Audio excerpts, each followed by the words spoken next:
কেন পারবে না? কোন জায়গা বলেছে কুরবানি দিতে পারবে না? কে বলেছে? কে বলেছে কুরবানি দিতে পারবে না? দেশ চলবে, রাজ্য চলবে সংবিধানকে সামনে রেখে, আইনকে সামনে রেখে চলবে। কারো কথা পাত্তা দেবেন না। পুলিশ কেন আটকাবে রাস্তাঘাটে?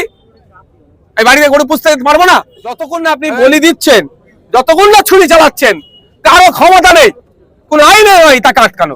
এটা 14 বছরের নিচে গরুকে বলি দেওয়া যাবে না, তথা কুরবানি দেওয়া যাবে না। আপনি 14 বছরের নিচের গরুকে নিয়ে গিয়ে চাষ করতে পারেন না, দুধ দুইতে পারেন না, বাড়িতে পুষতে পারেন না। ওদের বিরুদ্ধে অভিযোগ করা দরকার। সমস্যা হচ্ছে মানুষ অভিযোগ করছে না, চুরির অভিযোগ করা দরকার। নিয়ে নিচ্ছে, চুরি করে নিচ্ছে, তো সব ঠান্ডা হয়ে যাবে।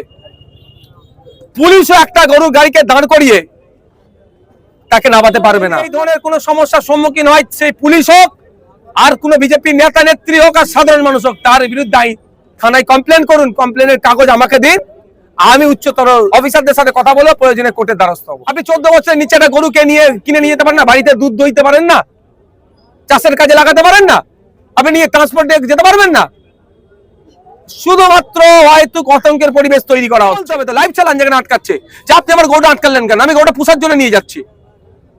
যখন ছুরি জ্বালাবে, যখন বলি দেবে, অপরাধ তখন করবে। কলকাতা হাইকোর্টের অর্ডার আছে 65 ডেসিমিলের নিচে সাউন্ড বাজাতে হবে, তার মধ্যে থেকে বাজাবেন, কারো ক্ষমতা নেই আটকাবার। আপনাকে বলতে হবে না, আপনাকে বন্ধ করতে হবে না। পশ্চিমবাংলা যদি একটা কোনো জায়গায় অবৈধ মাদ্রাসা থাকে, আমাদেরকে বলুন, পশ্চিমবাংলার মুসলিম সমাজকে বলুন, দায়িত্ব নিয়ে বন্ধ করে। কারণ সংবিধানের আর্টিকেল 25 সম্ভবত বলা হচ্ছে ধর্মচারণের স্বাধীনতা দেওয়া আছে, আর আমরা সবাই, এবং সংবিধানের অন্য আর্টিকেলে বলা হচ্ছে ধর্ম, জাত, বর্ণ, লিঙ্গ আলাদা করে দেখা যাবে না। যখন বলা হচ্ছে তাহলে এখানে বৈষম্য হবে কেন? চ্যালেঞ্জ করবো সেখানে। মমতা ব্যানার্জি মুখ্যমন্ত্রীর চেয়ার থেকে নেমে গেছে বলে কি না দায়িত্ব শেষ হয়ে গেল? একটা শব্দ খরচ করছে না কেন এগুলো নিয়ে? সব নওশাদকে বলতে হবে, সব বামেদেরকে বলতে হবে, সব আইএসএফকে বলতে হবে। হ্যাঁ বলবো, কিন্তু যারা এখনো পর্যন্ত ভাবছে মমতা ব্যানার্জি তাকে উদ্ধার করবে, তাদের কাছে আমার প্রশ্ন রাখলো, তাহলে মমতা ব্যানার্জি একটু কিছু বলুক।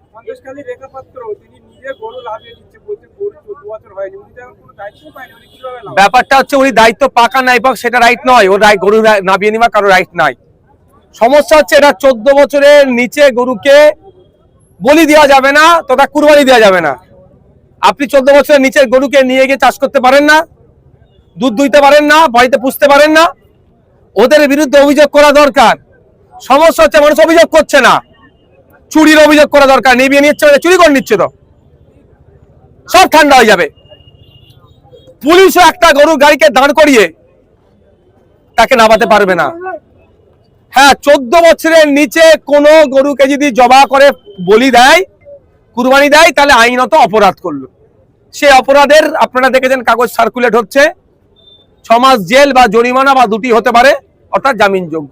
যখন বলি দিল, যখন জবা করলো, তখন অপরাধটা করলো। আপনি 14 বছরের নিচে একটা গরুকে কিনে নিয়ে যেতে পারেন না, বাড়িতে দুধ দইতে পারেন না, চাষের কাজে লাগাতে পারেন না, আপনি নিয়ে ট্রান্সপোর্ট দিয়ে যেতে পারবেন না। শুধুমাত্র হয়তো আতঙ্কের পরিবেশ তৈরি করা হচ্ছে। প্রশাসনের দেখার দায়িত্ব, প্রশাসনের একটা অংশ ফেল হচ্ছে না। তবে আমি মিডিয়ার মাধ্যমে সাধারণ মানুষকে বলবো, যদি এই ধরনের কোনো সমস্যার সম্মুখীন হয় সেই পুলিশ হোক, আর কোন বিজেপি নেতা নেত্রী হোক, আর সাধারণ মানুষ হোক, তার বিরুদ্ধে থানায় কমপ্লেন করুন। কমপ্লেনের কাগজ আমাকে দিন, আমি উচ্চতর অফিসারদের সাথে কথা বলে প্রয়োজনে কোর্টের দ্বারস্থ হবো। এই কুরবানি নিয়ে রীতিমতো সংখ্যালঘু সমাজে, মুসলিম সমাজের মধ্যে একটা আতঙ্ক তৈরি হয়েছে। ইভেন্ট আপনার বিধানসভা ভাঙড়ের মানুষের মধ্যে, কোন ভাঙড়ের মানুষকে বলবো কোনো আতঙ্কিত হওয়ার দরকার নেই। প্রথম ভাঙড়ের মানুষকে বলবো, কিসের আতঙ্ক? কুরবানি দিতে পারবে কি পারবে না? পারবে না। কেন পারবে না? কোন জায়গা বলেছে কুরবানি দিতে পারবে না? কে বলেছে? কে বলেছে কুরবানি দিতে পারবে না? হ্যাঁ, একটা নিয়ম আছে, নিয়মের এখন মেলা গেলে আপনি আমি আবদ্ধ। এবারে এই নিয়মটাকে ভাঙতে হবে, গণতান্ত্রিক প্রক্রিয়ায় কি করতে হবে তার জন্য চ্যালেঞ্জিং জায়গা, শর্ট পিরিয়ড। এখন যেটা আছে তার বাইরে আপনি আমি যেতে পারবেন না। কিন্তু আমি কি বললাম, যে 14 বছরের নিচের কোনো পশু যেটা নির্ধারিত করা আছে, তার বাইরে যতক্ষণ না আপনি বলি দিচ্ছেন, যতক্ষণ না ছুরি চালাচ্ছেন, কারো ক্ষমতা নেই, কোন আইনে নয় তাকে আটকানো। এটা বুঝতে পারছে না কেন সাধারণ মানুষ? সবটা বলে দিতে হবে আমাকে নাকি?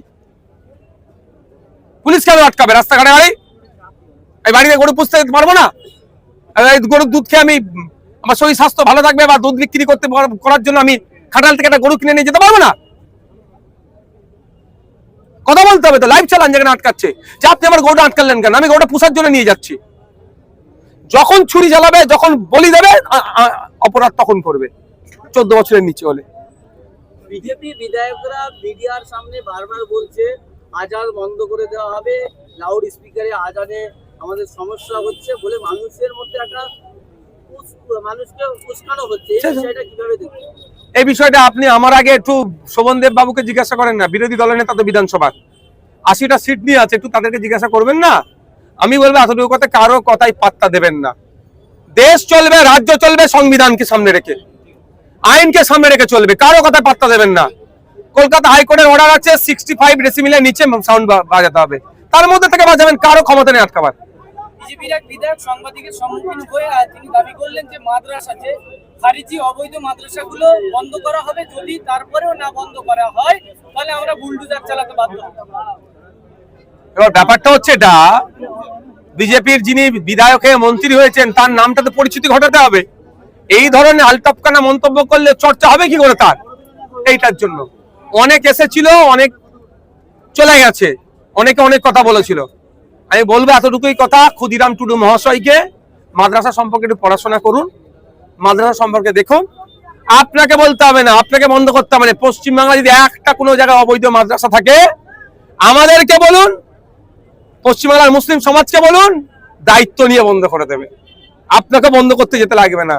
কিন্তু ওই কি বললাম, খেয়াল আছে খাগড়াকর কাণ্ডের পরে মাদ্রাসার নামে বেলেম দিয়েছিল, হই হচ্ছিল মিডিয়াতে, তারপরে এখন কোথায়?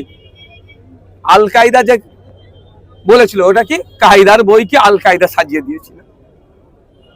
আলিফ বে তে সে জিম হে খে যে বইটা লেখা আছে, সেই বইটাকে ওরা আল কায়দার বই বলে সাজিয়ে দেখে দিয়েছিল।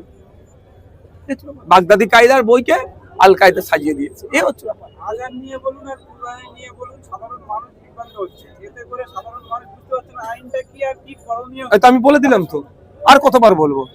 65 ডেসিবেলের নিচে করবেন, আর যেটা কুরবানিটা বলে দিলাম।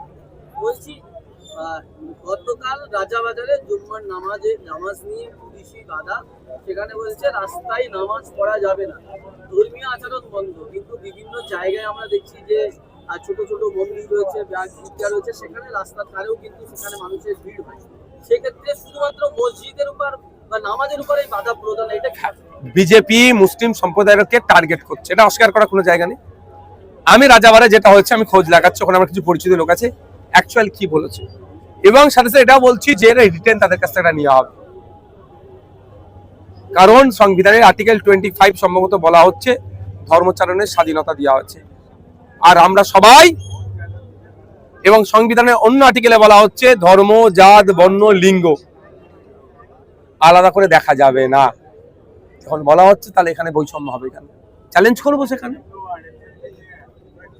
কিন্তু আমার এত প্রশ্নের মধ্যে একটাই প্রশ্ন শুধু জানতে চাই, মমতা ব্যানার্জি মুখ্যমন্ত্রীর চেয়ার থেকে নেমে গেছে বলে কি না দায়িত্ব শেষ হয়ে গেল? একটা শব্দ খরচ করছে না কেন এগুলো নিয়ে? সব নওশাদকে বলতে হবে, সব বামেদেরকে বলতে হবে, সব আইএসএফকে বলতে হবে। হ্যাঁ বলবো, কিন্তু যারা এখনো পর্যন্ত ভাবছে মমতা ব্যানার্জি তাকে উদ্ধার করবে, তাদের কাছে আমার প্রশ্ন রাখলো, তাহলে মমতা ব্যানার্জি একটু কিছু বলুক। তৃণমূলের লোকজন বলছে তো নওশাদ সিদ্দিকী বিজেপির দালাল, বিধানসভায় 7 মিনিট বক্তব্য রেখেছে, শুধু 5.5 মিনিট ধরে শুভেন্দু অধিকারী মুখ্যমন্ত্রীর প্রশংসা। আমার ভিডিওটি এখন লাইভ চলছে, দেখে নিতে পারেন আমি কি কি বলেছি। হ্যাঁ, দাঁড়িয়ে ফ্লোরে যেটা তৃণমূলের 80 জন বিধায়কের বলার সাহস হয়নি, পোস্টপল ভায়োলেন্সে ধর্মস্থান আক্রান্ত হয়েছে, অর্থাৎ মাদ্রাসা মসজিদ, সেটা আমি ওখানে দাঁড়িয়ে বলেছি ধর্মস্থান আক্রান্ত হয়েছে। এটা বলার কেউ সাহস দেখাতে পারে না, আমি বলেছি। বাম আইএসএফ এর সমর্থনের বিধায়ক, আমি ভাঙড়ের বিধায়ক বলেছি। যারা বলছে তারা ভিডিওটা আছে, সেখানে দেখে নেবেন। আচ্ছা, শুভেন্দু অধিকারী যদি বলে সূর্য পূর্ব দিকে উঠে পশ্চিমে অস্ত যায়, আমাকে তাহলে নিশ্চিতভাবে শুভেন্দু অধিকারীর বিরোধী করে বলতে হবে সূর্য পশ্চিমে উঠে পূর্বে অস্ত যায় নাকি? আমি দীর্ঘদিন ধরে দাবি করে আসছি যে লাইভ স্ট্রিমিং হোক বিধানসভার, সেটা এবারে সরকার গ্রহণ করছে, তারা ঘোষণা দিচ্ছে লাইভ স্ট্রিমিং হবে। এটা ভালো জিনিস তো, কোন বিধায়ক কি করছে না করছে সেটা জানা যাবে। সেটাতে যদি বলি এটাকে ভালো কাজ, সেটাকে আমি খারাপ করে ফেললাম? আর কারা বলছে সেই তৃণমূলে যারা তোলা তুলে তাদের সংসার চলতো, তারা আজকে আমার বিরোধিতা করছে।